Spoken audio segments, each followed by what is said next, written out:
you or someone else on Discord was asking about Tube Racer and who made it and what's the status of it. And I mean, Shroud is here now, so maybe he can tell us. Good opportunity to talk. Yeah, all right. I'm recording ShroudEye, so if that's okay, it's always nice to chat to you guys and first time I met you. Yeah. Well, Tube Racer. That's been a long time actually. Well, first and foremost, let me give you the news. I don't think I have that map either. The original UDK file, only the screenshots and the few sketches that I got. Right.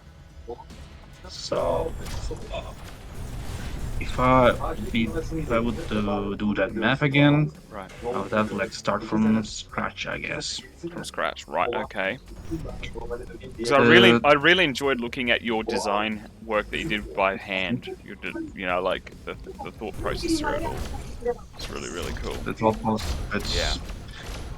inspired by original Ascent, Descent 3 that map. Oh yes. But I kind of extended upon it a little bit. A few cuts on the that tube that's going through the map. Oh yep. And a few new areas over there. Looking back, I think I kind of overscoped it, I would say. Yeah. I couldn't even actually finish it. Yeah.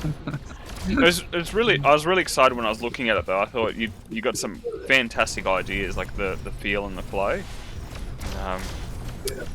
Yeah, I was really excited about the fact that if maybe one day it could be even, who knows, see the day of light, or the light of day, I should say.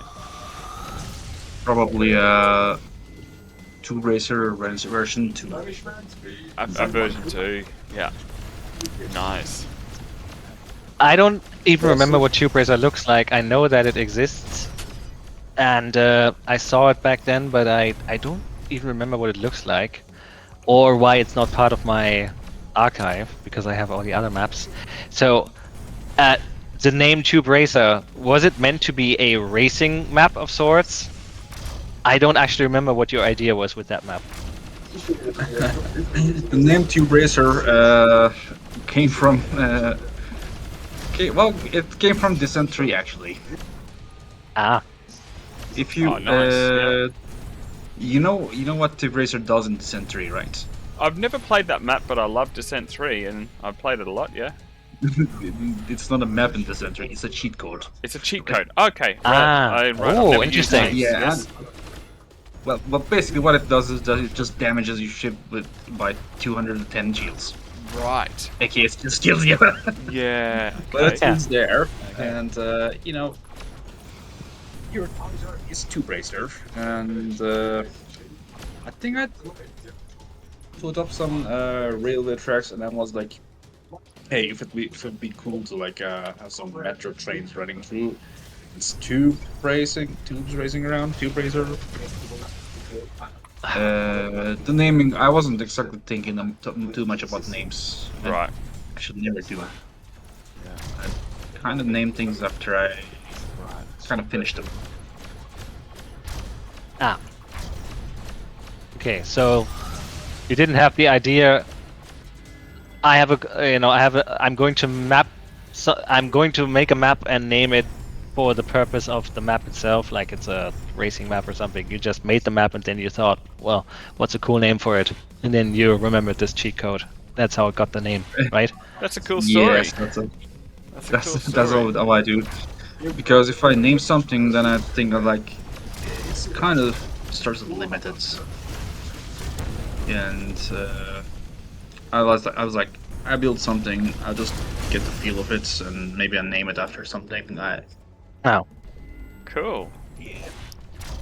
Because it's definitely extremely creative. Like, I mean, I haven't had a chance, obviously, to sort of get any more acquainted to it than what your photos show, but the details that you had in your drawings and your the artwork that you've made definitely looks very impressive. It'd be amazing to see that in real life. Yeah. Jesus, I'm bad. I suck.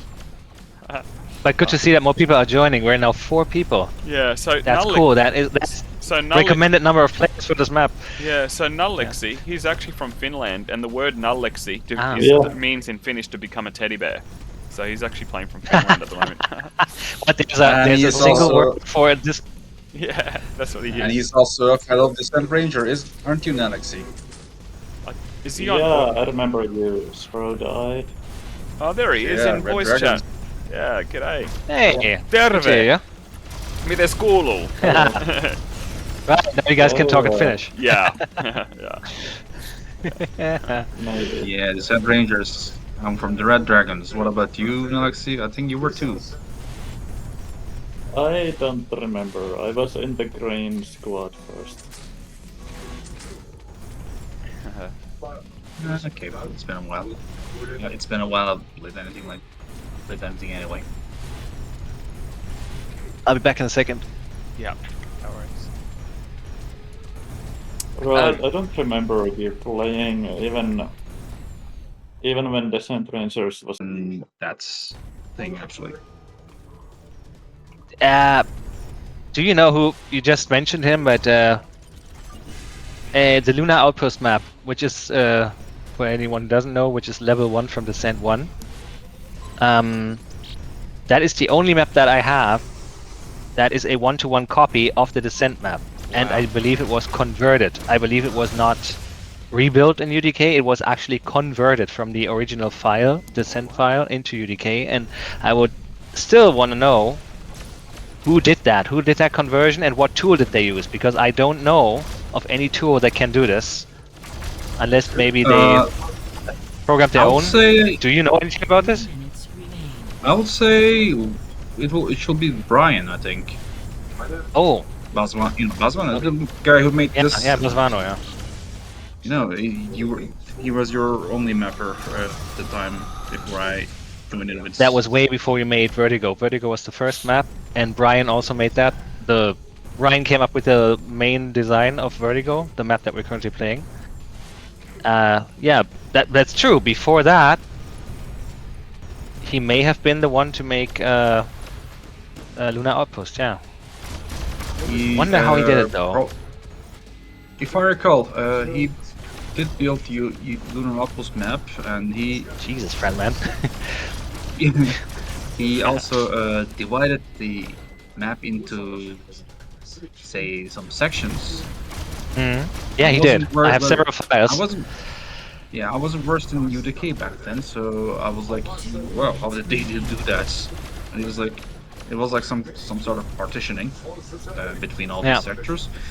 The tool that he used would probably be there was a tool back in the day, like, that converts descent levels to the XF format, but it's like a really old program, and probably should be suffering from compatibility issues by now.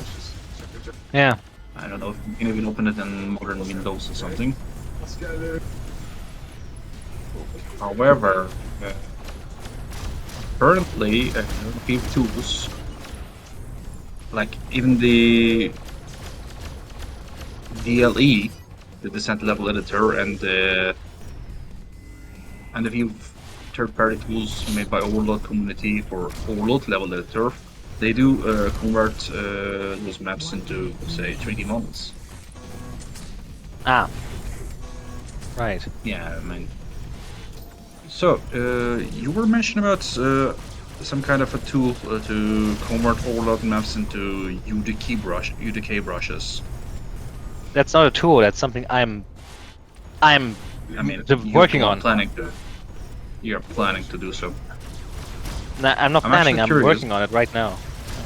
Oh, really cool.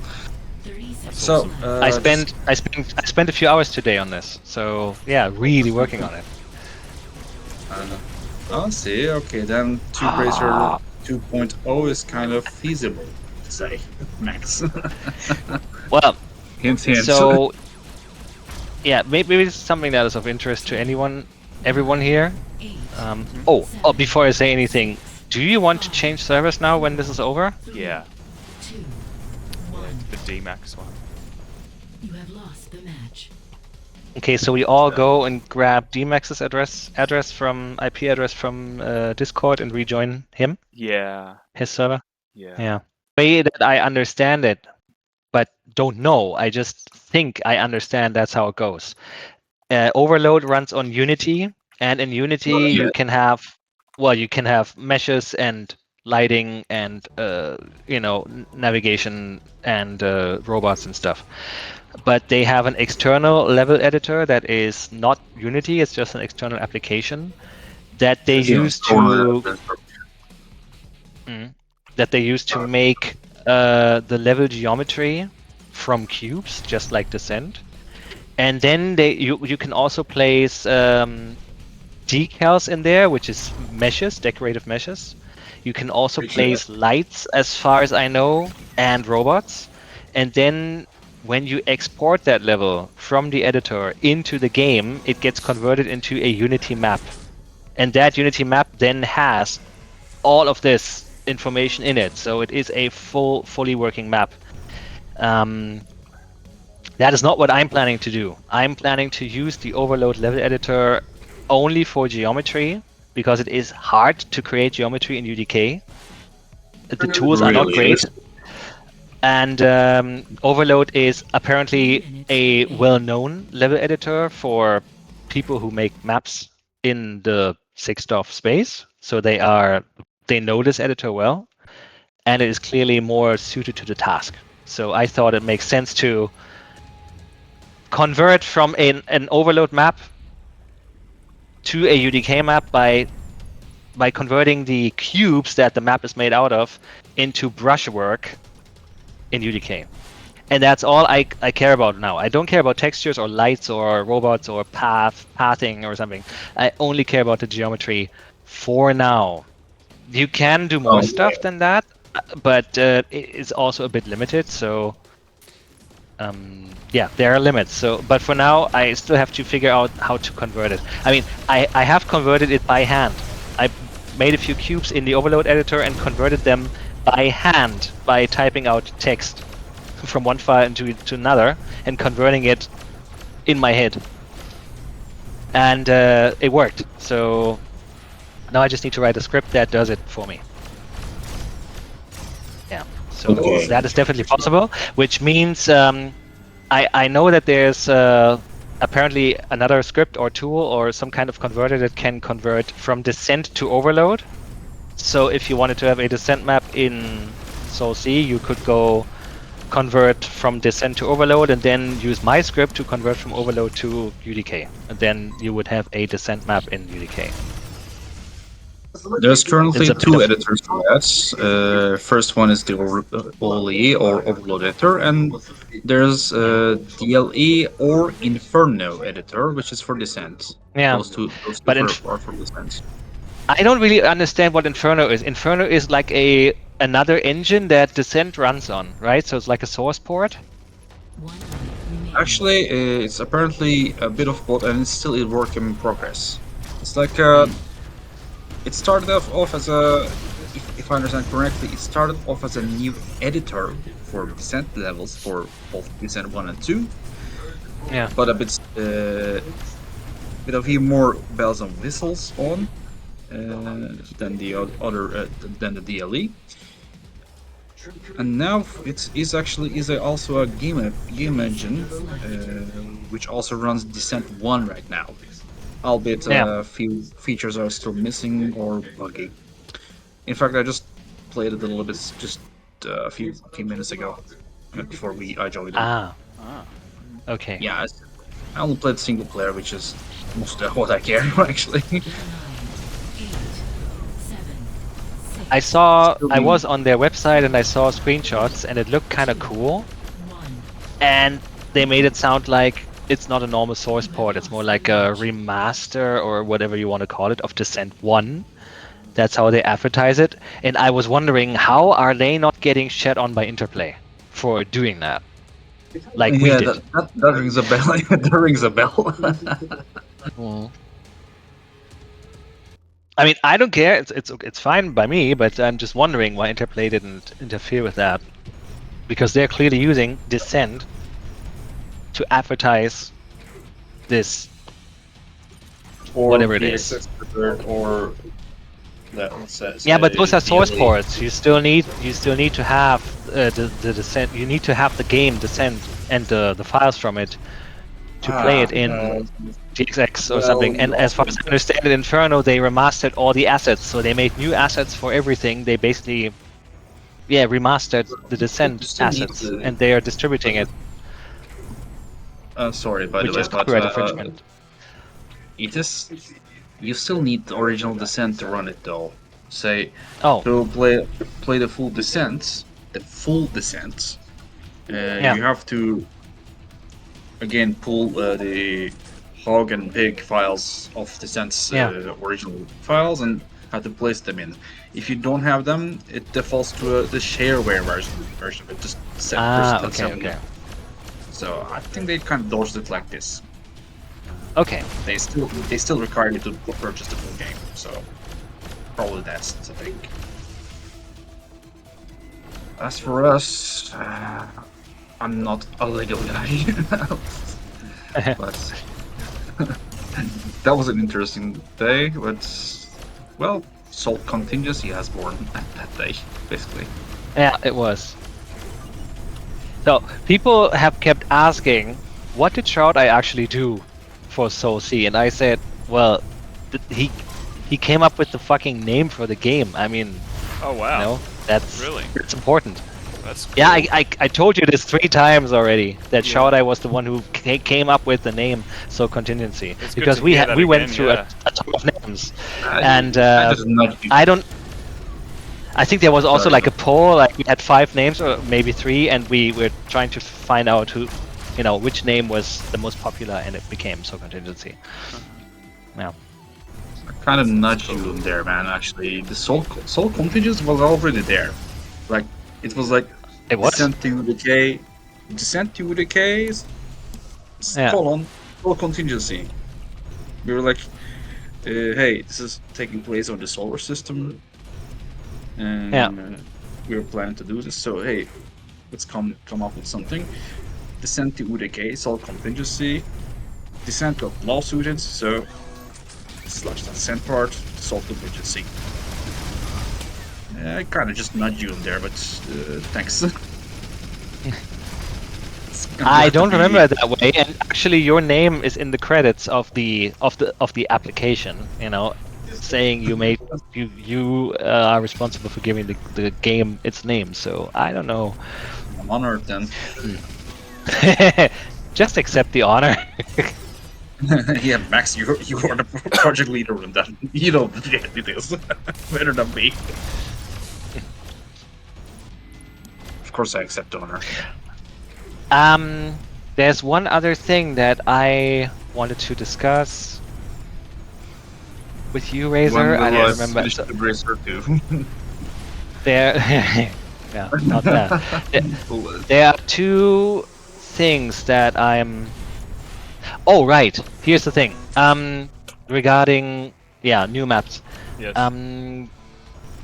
I was thinking, because people talked about, I don't know who talked about triaxiality, but Ray was on, the other Ray was on Discord today, and I said triaxiality is totally playable now, and he was like, what? How is it playable? And then I showed him a screenshot from UDK Yeah. where it had the map open and it had the pickups and everything. Apparently he didn't remember that.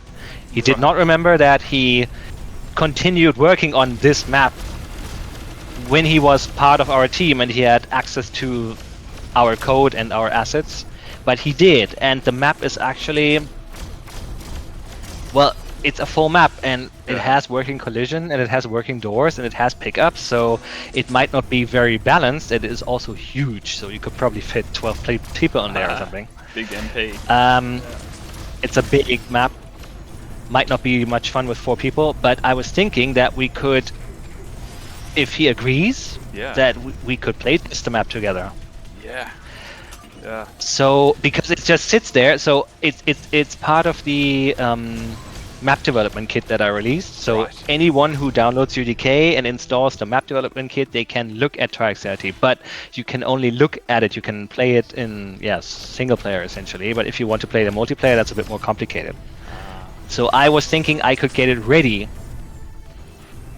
as it is now, you know, without any changes. Yeah. Get it ready to have it run on a server Yes. the next time that we meet here. Yep. So maybe next Tuesday. Yes. And then we could play test it together.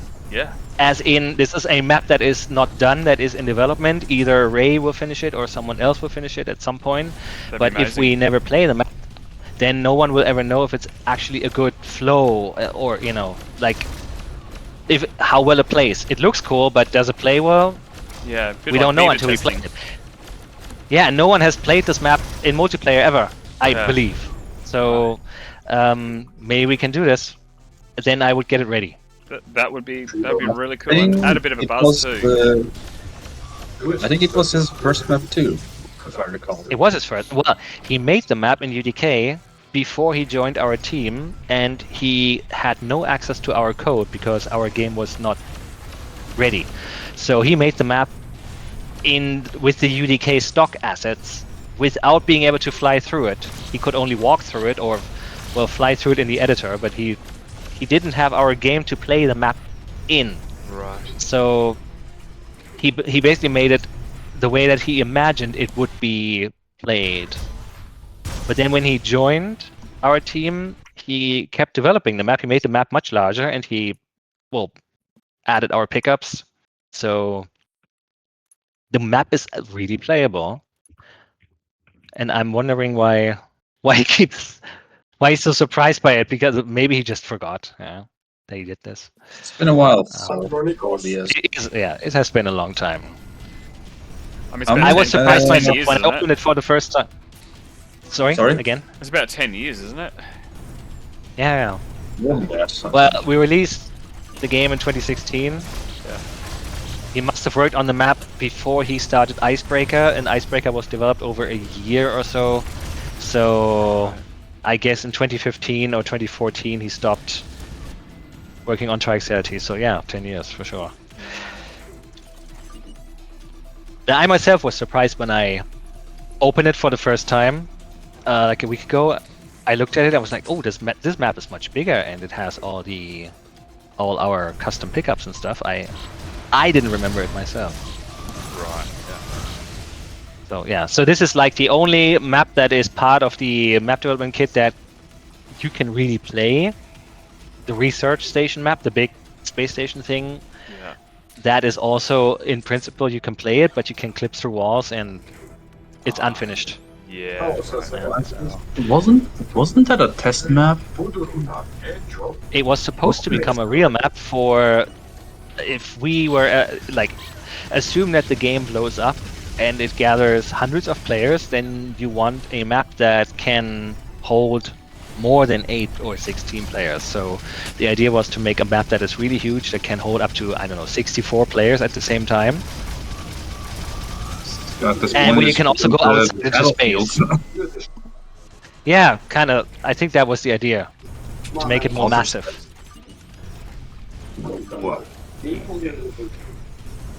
But yeah, never materialized, and we released Proving Grounds before this map was completed. And considering that we never get more than 4 players here, it's probably not a big deal. It looks cool though.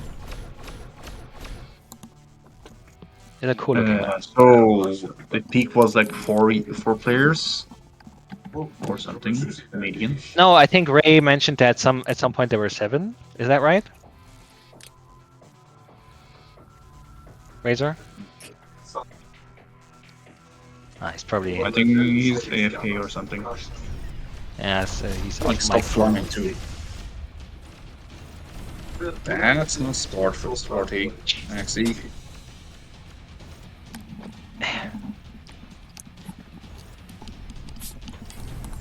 I don't stand a chance against these pro pilots here, for sure. So just getting getting So, over Razor, I just had to go and the dog was scraping the door. Yeah. Back. that's fine. I was just wondering, or we were wondering, what was the peak in terms of player number for SolC in the last few weeks? I believe it was 7, is that right? 7. Yeah, I heard 7. Yeah. Yeah. It was a nice busy. the median, game. let's say. the median, let's say. Yeah. On average, it's like 4 or 5 people. On average, about 7. say maybe between 3 and 5 is average. Yeah. But This is the first time this is early days though. Like. Yeah. And the other thing too, I think will really, I believe, would help is somehow getting push notifications from a tracker site. Just getting that constant push, you know. So that's another thing. You linked to the overload tracker site after an overload match, and I could see all the stats from that match. You know, the kills per weapon and stuff. That overload tracker site looks like a normal website. Was that made by Revival or was that made by fans? I think it's like I don't know if it's like Ronkley. I'm pretty sure he had a huge part to do with all that. And it's all basically community. Yeah. Yeah, community-based. I was just thinking if we know someone who made a site like this, then maybe they could assist us with this one. But in principle, I think we only need to get the game data, like the server data, out of the game and to a web server, and then the web server has to show that on a website. Yeah. So the technical principle is simple. Yeah. I know that there is a class in the UDK in the Unreal script code that does exactly that. It can talk to a web server and either pull information from it or push information to it. Right. But we need a web server and a website that is attached to it, so that can receive this. Yeah, great. And I'm not much of a web developer, so if there's anyone who has experience with this, I think maybe you can pull some strings there. Yeah, I did ask Terminal because I think he's the one that was quite responsible for pulling some stuff together for Descent 3 side. Yeah. And he said he just wasn't familiar with this game at all, so I don't know. Yeah, exactly. I'm trying to knock on doors. I just don't know who else to ask. I've asked Puddles, Terminal. I think I did mention something to Ronkley, but probably needs to be repeated at a later stage to get his attention. It's just being repetitive, not too repetitive, but enough repetitive that people of course. Right. You don't want to get on people's nerves. Just find the balance. This is crazy. I just keep dying over and over, trying to fight hard, but they are just so much better than me. Fran and Alex, going for it. Yeah. Can't keep up with them. I say ping advantage. Yeah. What's your ping? The artwork looks pretty good actually here. I don't know. F6. The artwork and the scale of things looks pretty good actually, and also doesn't seem to impact the flow that much. In fact, I'd say it's kind of improved over the original Neptune. Say, if I recall, this corridor, the one you just went through Razor, that thing's actually is a little bit more tighter in original Descent. There's no big room like this at the end.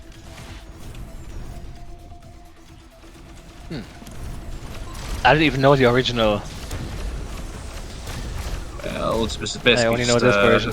Set of tubes. Yeah, of course. That's the set stuff. I like this glass on top actually. The glass roofs. Yeah, it makes the map look, well, not only look bigger, but also, it gives you a look into space. That's pretty cool. It is really cool. Really cool. Way better than what I did in Tube Racer actually. I think I left the force fields up top, which actually is distracting in hindsight.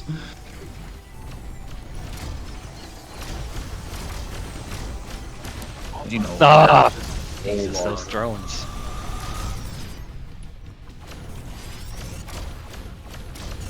Those dumbfire are pretty potent. 5 minutes remain.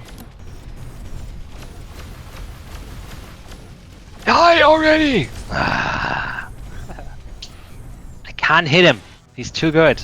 Nice. He's always right behind my shot. He's leading my shots. Max, think like a Alexei. soldier. Well, I also have 175 ping, right? So. Here. Yeah, 175. That's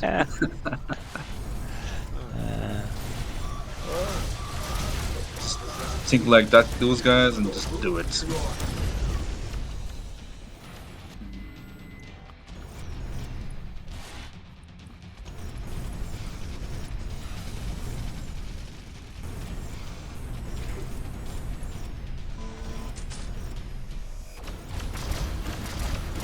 Shield.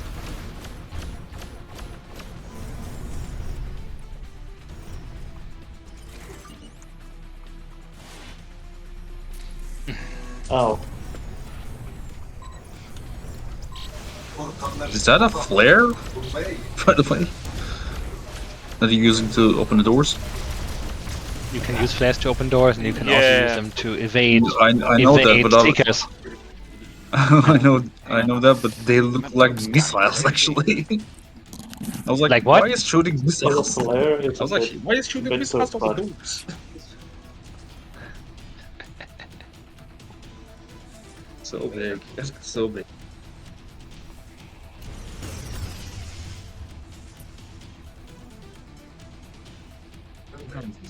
No collision here.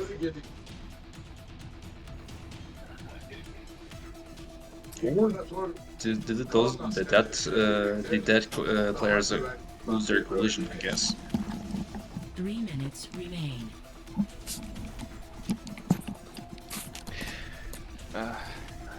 for some reason, dogs just want to scrape at my door. Okay. It's a puppy. It just still getting used to stuff. Yeah, it wants attention and also maybe doesn't know the routines. And then in UDK, you can import into UDK through the Unreal text format, which is a .t3d file. So the Unreal text format is also proprietary, but since it's a text file, you can read it. So what I did was I made another set of cubes in the Unreal editor and exported that to T3D, and then I looked at how that text format describes the cubes, and of course it's very different. Like Overload describes the cubes in text via code that looks a bit like JSON, and UDK is like, I don't even know, it does its own thing. So they look very different, and also the coordinates are different. And the scaling is different. For example, a normal cube in Overload is 4 units By 4 by 4. to 4 by 4, exactly. 4 by 4 by 4. But about this, that would be tiny in UDK, absolutely tiny. You couldn't fit in there. So the first thing I realized is, okay, I have to scale it up. If I want to convert the cubes from Overload to UDK, I have to scale it up so that it is about the same size in UDK. And then the coordinates are different too. You have to go in reverse order. Like if a cube is made up, or a cube is made up of 6 sides, each side has 4 vertices, four corners, right? And you have to draw the corners, the vertices, in reverse order in UDK. Not in the same order that they are written in the Overload text file. You have to go reverse. Otherwise, the normal will face the wrong way. So it actually draws like each face individually. Yeah, they both do. Overload does it, and UDK does it too. They draw one wall, and then the next wall, and then the next wall, and once they've done 6 walls, the cube is complete. That's how it is described in both the Overload text file and the UDK text file. So that's the only thing that they have in common, which makes it much easier to convert from one to the other. And easier than, let's say, if one didn't do it this way and instead created the cube directly, then it would be much more difficult to convert. But since they're doing it the same way, just in reverse, it's easier to convert. Yeah. And then the coordinate system is different. So in UDK, the x-axis is forward, and the z-axis is upward, but apparently in Overload, the z-axis is forward, and the x-axis is to the right, and the y-axis is forward is upward. No, the x-axis is upward, and the y-axis whatever. So the coordinates are different too. So you have to Maybe it's convert a that Unity. too. Maybe it's an Unity thing, so... Yeah, it's certainly Unity. Yeah, for sure. I mean, that's not uncommon for different engines to have different coordinate systems. That's just Yeah, of course. how it is. So that's it. And basically, I need to write a script that reads all the coordinates from the overload file, and then writes the coordinates, convert it, by these rules, into an unreal text file with the right format, and that's it. It will give you a set of brushes to fill Yeah. up the map. Exactly. Then you have to place in the meshes. Well, yeah, of course. I already tried to explain to people like Yoshi and Razor because they asked me about mapping for SolC in like a week ago or two, and I tried to explain to you guys that everything that you see in SolC is meshing. All the walls and the geometry in the maps is made of little models that are just placed, and then there are invisible collision walls drawn above Collision them so meshes. that you can collide with everything. Collision meshes, yeah. But these are actual brushes. So in the past it was different. In Unreal Engine 1, we just placed brushes. One brush and then the next brush and the next brush, and we used these brushes, which were essentially just cubes or cylinders or whatever, primitives. And with, primitive shapes. Same with Hammer and what else? Quake Editor and Doom. Quake Editor. Yeah, exactly. BSP. Yeah, BSP. Unreal did a bit, of course, Quake did it. Doom and Quake were the first engines to do this, and Unreal kind of expanded on that because Unreal also supported subtractive geometry, not just additive, which means you can, in fact, make a brush that is inside out, and you can be inside the brush. In Quake, you can't do that. You can only be outside a brush, which means if you want to make a room, you have to build 6 walls that make up the room. Each wall is a brush, just like in real life. And in Unreal, you can do it subtractively, which means you can have one brush that is a cube, and you can be inside the cube as a player. And that is very good because that makes it possible to convert a descent or an overload map, which is also subtractive, into UDK, because even in UDK that is still possible to do.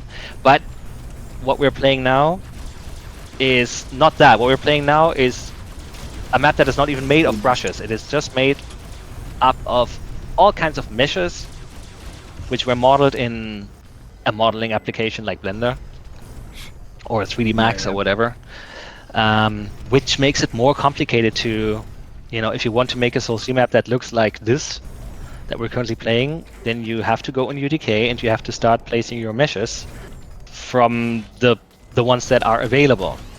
And then, of course, you can be creative and repurpose the meshes to make it look like something else. But essentially, the mesh is still going to be a pipe or a door or, I don't know, a wall with stripes on it or whatever. So you are limited in what you can do, and you have to be creative.